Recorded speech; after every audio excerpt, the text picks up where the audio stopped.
এসো হে বৈশাখ এসো এসো, এসো হে বৈশাখ এসো এসো।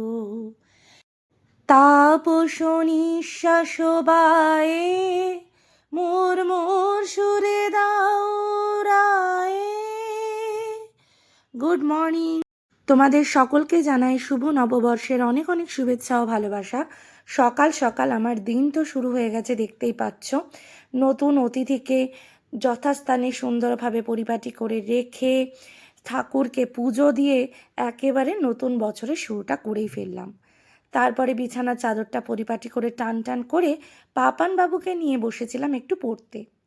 তারপরে নববর্ষ স্পেশাল লুচি আর আলু চচ্চড়ি পাপানবাবুকে পড়াতে পড়াতে পাপানবাবুর বাবা আমাদের জন্য বানিয়ে ফেলেছে লুচির সঙ্গে খাওয়ার জন্য স্পেশাল আলু চচ্চড়ি। টমেটো, শুকনো লঙ্কা আর 5 ফোড়ন দিয়ে এই আলু চচ্চড়িটা খেতে আমরা ভীষণ পছন্দ করি। আর যেহেতু মঙ্গলবার পড়েছিল নববর্ষ, তাই বাইরের খাবার তো খাওয়া যাবে না। তাই জন্য নববর্ষের দুপুরবেলার স্পেশাল আয়োজন কাশ্মীরি পোলাও আর শাহি পনির। আমার নববর্ষর স্পেশাল ছোট্ট ব্লগটা তোমাদের যদি ভালো লাগে অবশ্যই লাইক কমেন্ট শেয়ার করে পাশে থেকো। আর তোমরা কেমন করে কাটালে অবশ্যই কমেন্টে জানিও। Tata bye.